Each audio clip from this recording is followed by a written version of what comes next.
యోహాను సువార్త 5వ అధ్యాయము 1 నుండి 15 వరకు చదువుకుందామండి. అటు తరువాత యూదుల పండుగ ఒకటి వచ్చెను గనుక యేసు యెరూషలేమునకు వెళ్ళెను. యెరూషలేములో గొర్రెల ద్వారము దగ్గర హెబ్రీ భాషలో బెతెస్దా అనబడిన ఒక కోనేరు కలదు. దానికి 5 మంటపములు కలవు. ఆయా సమయములకు దేవదూత కోనేటిలో దిగి నీళ్లు కదిలించుట కలదు. నీరు కదిలింపబడిన పిమ్మట మొదట ఎవడు దిగునో వాడు ఎట్టి వ్యాధి గలవాడైనను బాగుపడును. కనుక ఆ మంటపములో రోగులను, గ్రుడ్డివారును, కుంటివారును, ఊచకాలు చేతులు గలవారును గుంపులుగా పడి ఉండిరి. అక్కడ 38 ఏళ్ల నుండి వ్యాధి గల ఒక మనుషుడు ఉండెను. యేసు వాడు పడి ఉండుట చూసి వాడప్పటికి బహుకాలము నుండి ఆ స్థితిలో ఉన్నాడని ఎరిగి స్వస్థపడగోరుచున్నావా అని వాడిని అడగగా, ఆ రోగి, అయ్యా, నీళ్లు కదిలింపబడినప్పుడు నన్ను కోనేటిలోకి దించుటకును నాకు ఎవడునూ లేడు గనక నేను వచ్చినంతలో మరి ఒకడు నాకంటే ముందుగా దిగునని ఆయనకు ఉత్తరమిచ్చెను. యేసు, నీవు లేచి నీ పరిపెత్తుకొని నడువుమని వానితో చెప్పగా వెంటనే వాడు స్వస్థత నొంది తన పరిపెత్తుకొని నడిచెను. ఆ దినము విశ్రాంతి దినము గనుక యూదులు, ఇది విశ్రాంతి దినము గదా, నీవు నీ పరిపెత్తుకొని తగదే అని స్వస్థత నొందిన వానితో చెప్పిరి. అందుకు వాడు, నన్ను స్వస్థపరిచిన వాడు నీ పరిపెత్తుకొని నడువుమని నాతో చెప్పినను. వారు నీ పరిపెత్తుకొని నడువుమని నీతో చెప్పిన వాడు ఎవడని వారిని అడిగిరి. ఆయన ఎవడో స్వస్థత నొందిన వానికి తెలియలేదు. ఆ చోటను గుంపు కూడి ఉండను గనుక యేసు తప్పించుకొని పోయెను. అటు తరువాత యేసు దేవాలయములో వారిని చూచి, ఇదిగో స్వస్థత నొందితివి, మరి ఎక్కువ కీడు నీకు కలగకుండానట్లు ఇకను పాపము చేయకుమని చెప్పగా వాడు వెళ్ళి తనను స్వస్థపరిచిన వాడు యేసు అని యూదులకు తెలియజెప్పెను. The sheep gate pool, Bethesda. ఈ బెతెస్దా కోనేటి దగ్గర సంవత్సరానికి ఒక్కసారి ఆ పండగ సమయంలో దోతొచ్చి నీటిని కదిపేదంట. ఒక్కసారి దోతొచ్చి నీటిని కదిపేది. ఎవరైతే మొదటగా ఆ నీటిలోకి దూకుతారో, హూఎవర్ జంప్స్ ఫస్ట్, ఎటువంటి వ్యాధి అయినా స్వస్థపరచబడేవారు. సో చాలామంది కుష్ఠరోగులు వచ్చేవారు, కుంటివారు వచ్చేవారు, జబ్బు కలిగిన వారు, వివిధ జబ్బులు కలిగిన వారు ఆ స్థలంలో ఉన్నారు. అందరికీ తెలిసింది ఆ పండగ సమయం. కానీ అదే ఒక పండగ సమయం రోజున యేసు ప్రభు ఈ బెతెస్దా కోనేరులోకి వస్తున్నాడంట. ఆ కోనేటిలోకి వచ్చేటప్పుడు అనుకుని చూడండి, ఆయనతో పాటు కనీసం 12 మంది ఉంటారు. యేసు ప్రభు ఎక్కడ ఆగినట్టు కనబడుతున్నాడు. నేరుగా వెళ్ళి ఒక్క మనిషి దగ్గర నిలిచాడంట. ఆ మనిషి పేరేంటో బైబిల్ ఎక్కడన్నా పేరు రాయలేదంటే is not a significant man. Bible ఎక్కడన్నా పేరు రాయబడిందంటే ఈజ్ ఎ సిగ్నిఫికెంట్ మ్యాన్. ఇంకో మాటలు చెప్పాలంటే గుడ్డి భర్తమై అని రాయబడి ఉంటుంది. గుడ్డి భర్తమే అని రాసినప్పుడు ఊరు బయట ఉన్నాడు, అడుక్కుంటున్నాడు, గుడ్డోడు. కానీ ఆయన పేరు రాయబడటానికి సాదృశ్యం ఏంటంటే his family line is a repeated line. ఆయనలో ఒక ఐడెంటిటీ ఉంది, ఆ లినేజ్ వాల్యూ ఉంది, ఆయనలో ఏదో ప్రత్యేకత ఉంది. కానీ కొన్నిసార్లు చూసినప్పుడు దెర్ ఇస్ నో నేమ్స్. ఇక్కడ ఈయన చూసినప్పుడు ఎంతకాలంగా పడి ఉన్నాడని రాయబడి ఉంది, కానీ పేరు రాయబడాలి. ఎంతకాలంగా ఉన్నాడంట? 38 years, 38 సంవత్సరాలు ఒక వ్యక్తి ప్రయత్నాలు చేసి చేసి చేసి చేసి ఎగ్జాస్టెడ్. ఈరోజు మీ జీవితంలో అడుగుతున్నానంటే, how many years have you tried for breakthrough? How many years you waited for breakthrough? How many attempts you have tried in your life to succeed? ఎన్ని సంవత్సరాలు మీ జీవితంలో ప్రయత్నం చేసి, ఓరక కూర్చొని కాదు, ప్రయత్నం చేసి చేసి విఫలమైపోయి ఎగ్జాషన్లో ఉన్నారు. దేవుడి దగ్గరకు వచ్చిన వారిని దేవుడు విడిచిపెట్టే దేవుడు కాదు. ఆయన కరుణా నిలయంలోకి వచ్చాడు కాబట్టి కరుణించే యేసే వచ్చాడు. అయ్యా బాబు, దూత కొరకు ఎదురు చూస్తే నువ్వు వలన అవ్వదు. 38 సంవత్సరాలు 38 సార్లు దూత కదిలిస్తాం చూసావు, ఒక్క అడుగు తీసి ముందుకు సాధించలేకపోయావు. But then here I am. ఈరోజు ఈ మాట చెప్పాలనిపిస్తుంది. ఎక్కడ ఒకసారి హృదయం తెరిచి బిగ్గరగా, యేసయ్యా నన్ను కరుణించవా అని అడుగుతారా? హృదయంలో ఉండి నిజంగా అడగండి. If you are desperate, if you are truly desperate, if you truly want the mercy of God, యేసయ్యా నన్ను కరుణించావా? నా ప్రార్థన ఇదే ఉంటుంది. కరుణించే దేవుడు నీవు, కరుణించాల్సింది నువ్వు కరుణ చూపిస్తానే కానీ మేము ఎంత ప్రయత్నం చేసినా అవ్వదు. ఎందుకంటే నీ కరుణను బట్టే మేమున్నాం. కమింగ్ బ్యాక్, ఇక్కడ చూసినప్పుడు యేసు ప్రభు ఈ వ్యక్తి దగ్గర నేరుగా వచ్చి ఆ వ్యక్తికి ఇంట్రొడక్షన్ అవ్వలే. అయ్యా, నా పేరు నజరేయుడైన యేసు, నేను కుంటోళ్ళని బాగు చేస్తా, గుడ్డోళ్ళని స్వస్థపరుస్తా, కుష్ఠరోగుల్ని స్వస్థపరుస్తా, అవసరమైతే చచ్చినోళ్ళని లేపుతా, నిన్ను బాగు చేయమంటావా అని అడగలే. ఆ వ్యక్తికి ఆయన యేసు అన్న మాట తెలియదు. ఆ వ్యక్తికి ఆయన యేసు అన్న మాట తెలియదు. ఆ వ్యక్తికి ఆయన యేసు అని తెలియదు. యేసు ప్రభు ఏమో ఆయన ఏం చేయగలడో చెప్పలే. నేరుగా వచ్చాడంట, ఆ వ్యక్తిని చూశాడంట. ఆ వ్యక్తిని చూసి స్వస్థపడగోరుచున్నావా అని అడిగాడంట. There is always a question. వాక్యంలో చూసినప్పుడు దేవుడు ఏదైనా గొప్ప కార్యం జరిగించేటప్పుడు, ఒక అద్భుతం జరిగించేటప్పుడు ఒక ప్రశ్న కనబడుతుంది. ఎజికేలు, ఈ ఎండిన ఎముకలు బ్రతుకుతాయా? బాగా చూడు. ఆ ఎండిన ఎముకలు, he gives all the description ఆయన దర్శనంలో. And he says they are just dry bones. ఈ ఎండిన ఎముకలు బ్రతుకుతాయా? ఎజికేల్ అంటారు, నీకే తెలుసు ప్రభా. బైబిల్ అనేక సార్లు దేవుడు ప్రశ్న అడుగుతాం, మనం గ్రహించాలి. It is what we know, what we believe. ఈ మానవుని చూసి యేసు ప్రభు అడుగుతున్నాడు, 38 సంవత్సరాలుగా పడున్న వ్యక్తిని చూసి స్వస్థపడగోరుచున్నావా? Straight forward question. ఈరోజు యేసు ప్రభు మిమ్మల్ని అడుగుతున్నాడు, స్వస్థపడగోరుచున్నావా? శుద్ధుడు కావాలని ఆశపడుతున్నావా? జీవితం మార్చుకోవడానికి ఆశపడుతున్నావా? Until you respond, God cannot do anything. Don't expect God to come just do his job and go. ఉచ్చాయి చేసి చేసుకుని వెళ్ళిపోనే. చాలామందికి అంట దేవునితో సహవాసం ఉంటుందట. ఏదో వస్తారంట, అట్ట వచ్చిందే గొప్ప కదా, ఆయన ఏదో చేసుకుని వెళ్ళిపోవచ్చు కదా. లేదు. It is you surrendering, seeking, asking. ఇక్కడ చూసినప్పుడు చాలా చక్కగా ఉంటుంది. యేసు ప్రభు అడిగిన మాటకి ఈయన జవాబు ఏంటి? నాకెవ్వరు లేరయ్యా. యేసు ప్రభు అడుగుతున్నాడు, స్వస్థపడ కూర్చున్నావా? ఈరోజు మీరు అన్నారు ఎస్ అని. But that lame man answered, I don't have anybody. ఇక్కడ ఎవరైనా ఆన్సర్ ఇచ్చారా? ఎవరు? Because it seems to be irrelevant answer. Yes or no చెప్పాలి కానీ నాకెవరు లేరంటావేంటి? స్వస్థపడ కూర్చున్నావా లేదా అంటే ఆ మనిషికి ఎలాగ అర్థమైంది? స్వస్థపడ కూర్చున్నావా లేదా? 35 సంవత్సరాలు ఇక్కడ పడి ఉన్నావు, పోవచ్చుగా. ఆ నీళ్ళు కదిలించబడతా పోవచ్చుగా. అసలు ఎందుకున్నావు ఇక్కడ అన్నట్టుగా అనిపించిందేమో. లేకపోతే చాలామంది థియాలజిస్ట్ చెప్పిన రీతిగా obviously he was given excuse చెప్తున్నాడు, సాకులు చెప్తున్నాడు అంటారు. నేను అనేక సంవత్సరాలు అలాగనే అనుకున్నాను. Until you put yourself there. నేను అట్లా అనుకున్నాను. నిజంగా ఐల్ బి వెరీ ఆనెస్ట్. నేనే చెప్పిన ప్రసంగం ఉంది. బికాస్ సాకులు చెప్తున్నాడు, ప్రయత్నము చేయకుండా. బట్ అగైన్ జాగ్రత్తగా చదివితే హీ ట్రై టు లీప్.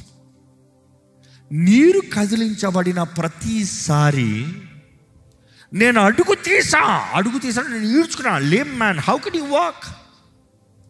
38 సంవత్సరాలు ఒక్కసారన్నా ఆ నీటిలోకి దిగుదామని ప్రయత్నం చేశాడంట.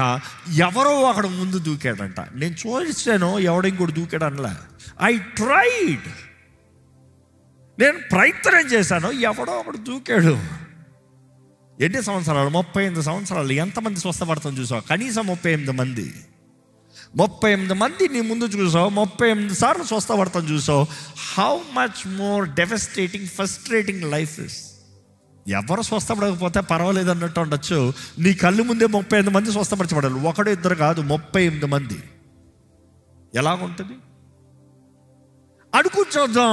అందరూ చరిత్ర తెలియజేస్తారు, అందరూ వారి కుటుంబాలతో వస్తారంటారు. పండగ కాలం కదా, నా బిడ్డ ఈ రోగంలో ఎలా స్వస్థపరచబడాలి, నా బిడ్డ బ్రతకాలి, ఇది రక్తం కలుగుతాడు, నా బిడ్డ బ్రతకాలి. తల్లి పట్టుతూ ఉంటుంది. తల్లి ముందు తెలిసి కదా ఎట్లా ఉంటుంది బిడ్డ కొరకు. నీరు కదిలించబడిన వెంటనే బిడ్డనేసేస్తాం. పాపం ఈ కుంటోడు ఇంకా అడుగు తెస్తానికి ముందే వెళ్ళిపోయాడు. ప్రతిసారి ఎవరో ఒకరు lot పడ్డారంట. See, this message is not for the people who are sloth, సోమరోలు, బద్ధకస్తుల కొరకు నేను మాట్లాడుతున్నా. జీవితంలో ప్రయత్నం చేసి చేసి చేసి విఫలమైపోయి ఇంకా విసిగిపోయి విరిగిపోయిన పరిస్థితుల్లో ఉన్న వారి గురించి మాట్లాడుతున్నా. ఎందుకంటే కొంతమంది జీవితంలో ఎన్నో ప్రయత్నాలు చేసి maybe you have given up. ఇంకా నా వలన అవ్వదు, ఇంకా నా వలన చేయలేను, ఇంకా నాకు అవ్వదు అనుకుంటున్నాను, లేదు stay back to the routine. ఒకసారి అనుకుని చూడండి, 38 సంవత్సరాలు ఎంతమంది పరిచయం ఉంటుంది? కొంతమంది చూడండి 5 నిమిషాలు ఒక స్థలంలోకి వెళ్తాను, మొత్తం అందరిని పరిచయం చేసుకుని వస్తారు. 38 సంవత్సరాలు అందరూ ఒకే రకం వ్యాధులు. అంటే ఇంకో మాట చెప్పాలంటే అందరూ జబ్బు కలిగిన వాళ్ళే. ధనవంతుడు బాగున్నవాడు బాగాలేనివాడు అయితే తేడా వస్తారు, కానీ అందరు బలహీనులు అయితే ఎలా ఉంటుంది? అందరు రైట్ కదా. మన అందరం బలహీనమే, మన అందరికి అనారోగ్యమే, మన అందరం చేతకనమే, మన అందరం చేయలేనివారమే, కానీ మనందరికీ అనారోగ్యం ఉంది. బట్ దాన్ని గమనించేటప్పుడు మనం చూస్తే ఈ 38 సంవత్సరాల వ్యక్తి, 38 సంవత్సరాలుగా పడున్న వ్యక్తి ఎంతోమంది ప్రేమ ద్వారముగా స్వస్థపరచబడతాం చూస్తున్నాం. ఎంతోమంది ఆదరణ ద్వారంగా స్వస్థపరచబడతాం చూస్తున్నాం. ఎవరికో సహాయం చేస్తూ ఆదరించబడతాం చూస్తున్నాం. ఈయనకి ఎలా ఉంది తెలుసా? నాకెవరు లేరే. If you understand the answer right, is not saying yes or no, is saying yes, I want be healed, but I don't have anybody to help me. ఎందుకంటే ప్రతిసారి నేను చూస్తున్నాను, స్వస్థపరచబడదామంటే ఎవరో ఒకరు సహాయం చేస్తున్నారు ఎవరికో ఒకరికి, నాకెవరు లేరు. అందుకని యేసు ప్రభు చూసి స్వస్థపడకూర్చున్నావు అంటే నాకెవరు లేరు, నాకెవరు లేరు. I'm doing it all by my self. I don't have anybody, I don't have any help, I don't have any provision, I'm broken. ఈరోజు ఇలాంటి పరిస్థితులు ఉన్నవారికి దేవుడు ఒకే మాట, ఆయన సన్నిధి వెతుకుని వచ్చిన వారిని ఆయన విడిచిపెట్టే దేవుడు కాదు. ఆయన ఆలయంలోకి అడుగుపెట్టిన వారిని ఆయన ఎంత మాత్రము త్రోసివేసే దేవుడు కాదు. ఇదిగో మీ జీవితంలో ఆయన పునరుద్ధానపు శక్తి ద్వారంగా నూతన కార్యములు జరిగించునుగాక. It takes faith. నేను దేవుని సన్నిధిలో ఉన్నాను, నన్ను ఊరకి తిరిగి పంపించు. నాకెవరు లోకంలో లేరేమో, నాకెవరు లోకంలో సాయం చేయలేదేమో. Nobody cares for me, nobody helped me, nobody provided me, nobody did anything for me. Yes, the world is selfish. Any surprise? నువ్వు మనుషుల మీద ఆశలు పెట్టుకుంటే ఏదో ఒక రోజున డిస్కరేజ్మెంట్, ఇదే డైలాగ్ వస్తావు. Nobody cares for me అనే డైలాగ్ కామన్ ఈరోజు. అందుకనే చూడండి, కుటుంబాలుగా ఉన్నారంటారు, ఎవరికాలు అంటారులే. Oh, I have a wonderful family. Oh, husband, are you really wonderful, happy? I feel lonely. Dear wife, are you happy? I feel lonely. Because we are all selfish. What I feel, what I want, what I do. నాకేంటి నాకేంటి నాకేంటి నాకేంటి. ఎప్పుడన్నా నా పక్కన పెట్టి వాడికి ఏంటి అని చూద్దారా, తనకేంటి అని చూద్దామా? నా పిల్లోడి జీవితంలో ఏం జరుగుతుందని చూస్తామా? నా పిల్లోడు ఏమనుకుంటున్నాడు, వాడికి ఏం కావాలి చూద్దామా? No, people really don't think. చాలామంది ఏమనుకుంటారు, ఇన్ఫ్యాక్ట్ చేయాల్సింది చేశారులే, మేబీ ఎవరో తీసుకొచ్చి ఆయన అక్కడ పడేశారేమో, 38 సంవత్సరాల ముందు ఎవరో తీసుకొచ్చి పడేశారేమో, మరలా ఎప్పుడు తిరిగి చూస్తాను కూడా రాలేదేమో. 35 సంవత్సరాల ముందు పడేసి ఆయన అక్కడ తీసుకెళ్ళి పడేసారులే, చాలా అయిపోయింది ఆ పని. బైబిల్లో చూసినప్పుడు కొన్నిసార్లు దేవుడు కొన్నిసార్లు కొంతమందిని వారు గమ్యం చేరునట్లుగా సహకారాలను అందిస్తాడు. అవునా కదా? కొంతమంది వారి గమ్యంలో చేరినట్లుగా సహకారులను అందిస్తాడు. ఆ సహకారులు వారు ఒక బండలాగా, ఒక రాయిలాగా, వారు స్టెప్పింగ్ స్టూల్ లాగా, వారు ఆ రీతికి ఒక పుష్ లాగా బైబిల్ అనేక సార్లు చూస్తాం. కానీ కొన్నిసార్లు చూసినప్పుడు మనుషుడికి you have to understand something. మనుషుడు చివరికి is got his own will. అవునా కదా? మనుషుడికి తన సొంత చిత్తం ఉంది. దేవుడు ఉదాహరణ చెప్తాం. దేవుడు నన్ను ప్రేరేపించాడు ఒక వ్యక్తికి ఒక 10,000 ఇవ్వాలండి. లెట్స్ సే ఒక ఉదాహరణ. దేవుడు ప్రేరేపించాడు, నేను గ్రహించాను. ఇప్పుడు నేను దేవుడు ప్రేరేపించినంత మాత్రాన 100% ఇచ్చేస్తానని లెక్క కాదు. చాయిస్ నాది. చివరి నా మైండ్లో ఉంటుంది. నీ దగ్గర ఉన్నది ఎంత, నీకు కావాల్సిందంత, నీకు కట్టాల్సిందంత, నీకు ఉన్న అప్పు ఎంత. నా దగ్గర డబ్బులు లేవు, నాకు కట్టాల్సిన అప్పే పెద్దగా ఉంది. ఇప్పుడు నేను అవ్వాలా? You see that question is my fight. Here is a man waiting for the answer. God has given the answer. The choice is mine. నేను కానీ లేదు, నా దేవుడు చెప్పాడు, నా దేవుడు చెప్పినట్టుగా నేను చెయ్యాలని నేను నిర్ణయించుకుని నీకు సహాయం చేస్తానులో దేవుని చిత్తం జరుగుతుంది. If not me, God will use someone else. అర్థమవుతుందండి? నష్టపోయేది నేనే, ఇంకోటి దీవించబడతాడు. ఎప్పుడు జ్ఞాపకం చేసుకోండి, ఈ రీతిగా బైబిల్ చూసినప్పుడు లోకంలో కూడా మనకి గాడ్ విల్ పుట్ హెల్ప్. అందుకని ఇతరులతో ఎలా ఉంటామనేది చాలా జాగ్రత్తగా ఉండాలి. నువ్వు ఇతరులతో సరిలేకుండా నీకు సహాయం రాదు. బైబిల్ చూసినప్పుడు గమనించవచ్చు, ఇక్కడికి వచ్చి ఈయనకు అన్నదప్పుడు ఈయన అంటున్నాడు, నాకెవ్వరూ లేరు, నాకెవ్వరూ లేరు, నాకెవ్వరూ లేరు. ఈ మాట చెప్పినప్పుడు జ్ఞాపకం చేసుకుందాం. నాకెవ్వరూ లేరంటే 35 సంవత్సరాలు ఎవరు స్నేహితులు లేరా? 35 సంవత్సరాలు పార్ట్నర్షిప్ లేదా? ఎందుకంటే ఇందాక చెప్పిన రీతిగా మనుషుడు స్వార్థపరుడు. 30 సంవత్సరాలు ఇక్కడ ఉన్నాను రా, నేను రా సీనియర్ ఇక్కడ ఉన్నదాన్ని అందరిలో, కొద్దిగా నన్ను పడేయకూడదా? ఒప్పుకుంటాడా? నేను నిన్నే వచ్చాను, నువ్వు వెళ్ళిపో, 30 సంవత్సరాలు ఉన్నాగా పంపించేస్తాడా? నేను ఫస్ట్. నువ్వు అట్లా పడినోడు పడున్నావు, పడే ఉండు, అవసరమైతే నిన్ను పెట్టుకుని నేను లాభం చేసుకుంటా. ఇది లోకం. Let's be honest with this is the world. Bible గమనించినప్పుడు మనం చూస్తామండి, యేసు ప్రభు అతన్ని చూసి ఏమంటున్నాడు చూడండి, నీవు లేచి. This is a strict command. ఈ మాట చూసినప్పుడు ఇంకా ఆ పై నుండి చదివితే ఎక్స్ప్లెనేషన్ చాలా బాగుంటుందండి. Can we read from the ఆ రోగి అయ్యా నీళ్లు కదిలింపబడినప్పుడు, సార్ అయ్యా ఈ నీరు కదిలింపబడినప్పుడు నన్ను కోనేటిలోకి దించుటకు నాకు ఎవడునూ లేడు గనక, నాకు ఎవ్వరునూ లేరు, నేను వచ్చినంతలోనే మరి ఒకడు నాకంటే ముందుగా దిగునని ఆయనకు ఉత్తరమిచ్చెను.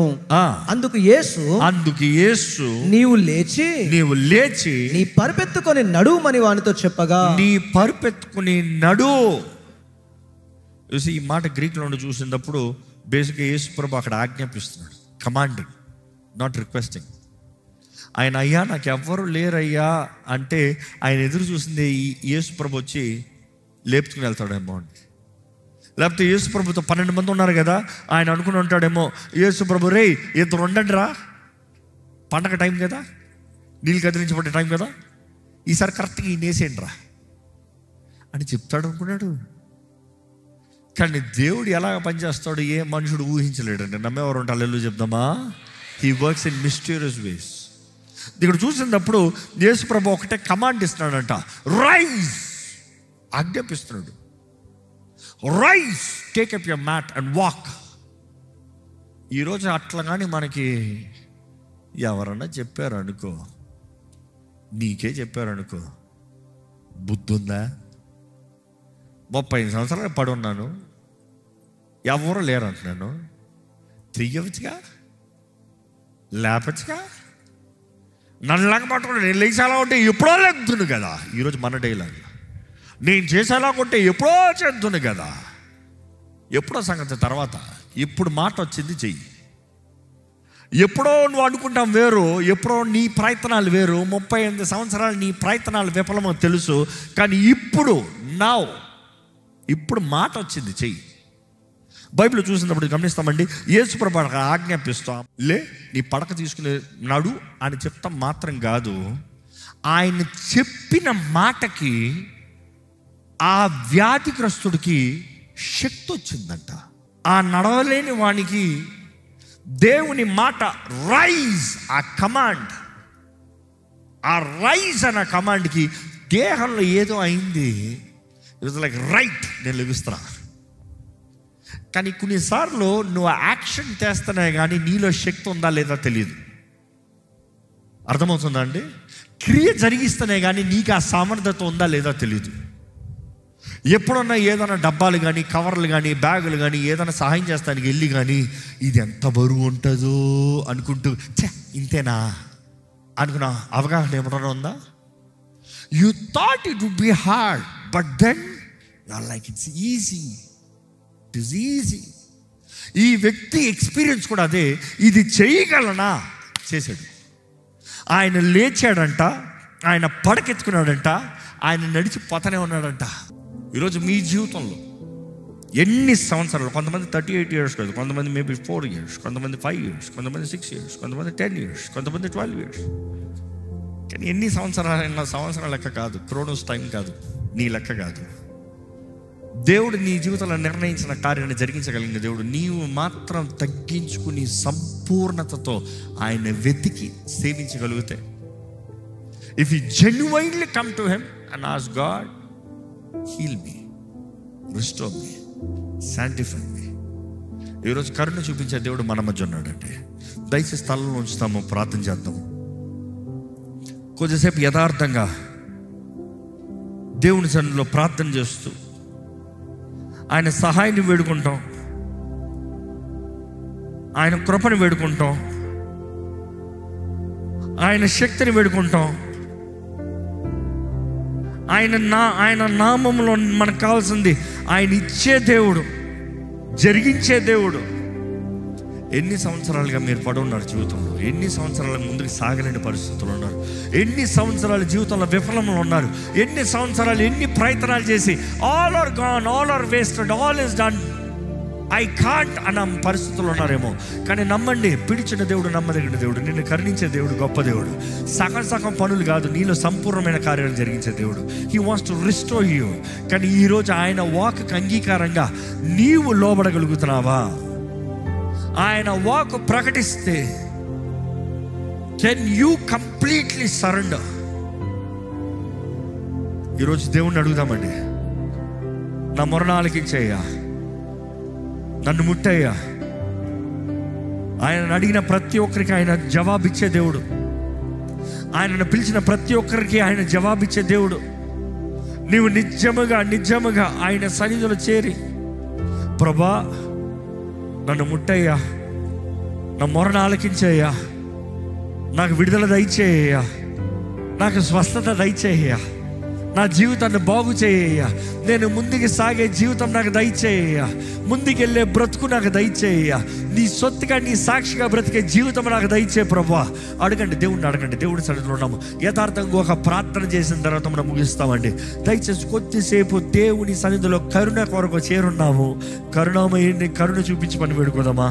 ఈరోజు పునరుద్ధానుడైన దేవుడు నీ కొరకు తన ప్రాణం పెడతామే లెక్క చేయని దేవుడు.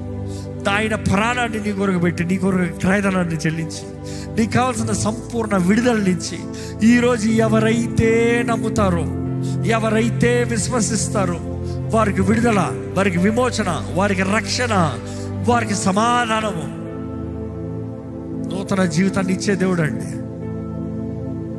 ఈ సమయంలో మీరు అడగండి, దేవా నా జీవితంలో నూతన ప్రారంభం దయచేయ్యా. ఎన్ని సంవత్సరాలు కాదయ్యా నువ్వు నూతన కార్యం జరిగించగలిగిన దేవుడు, నాకు కావాల్సిన దృష్టి దయచేయ్యా.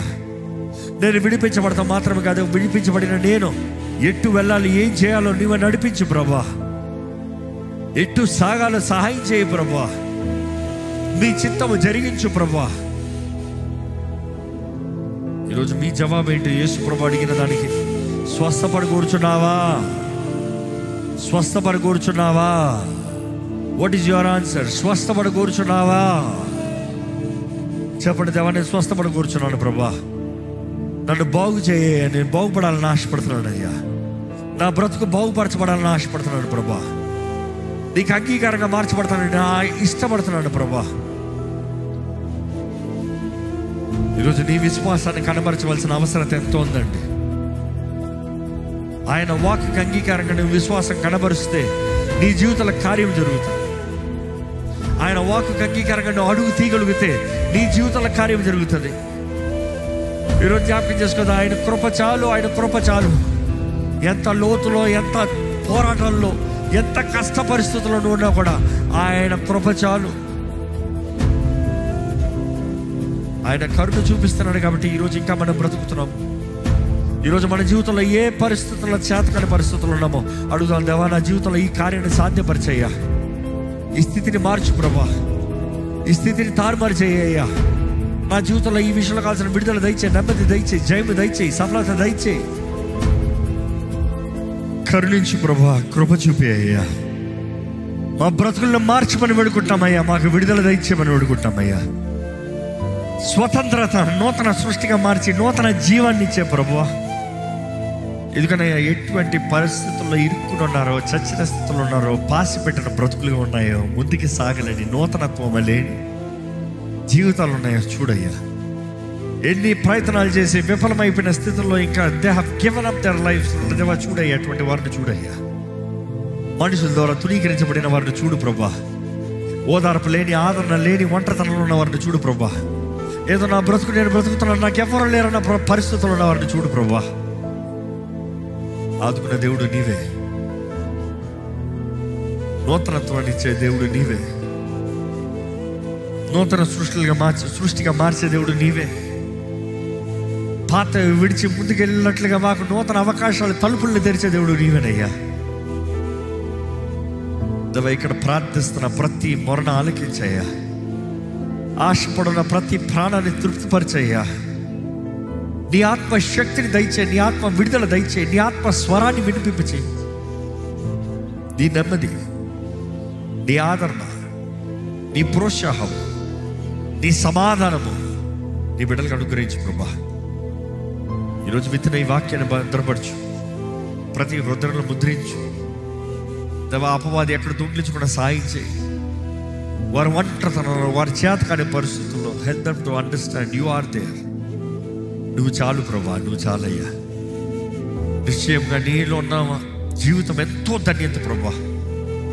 స్థితిగతుల్లో మార్చే దేవుడివి, మాటలో శక్తిని కనబరిచే దేవుడివి. నీ వాకులో జీవం ఉందయ్యా.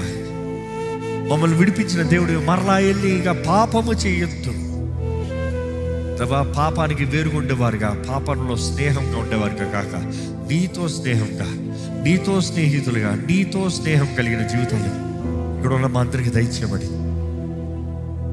ఈరోజు మొరపెట్టిన ప్రతి ఒక్కరిని నీవే ఆదరించమని నజరేయుడైన యేసు నామములో అడిగి వేడుచున్నాం తండ్రి. ఆమేన్.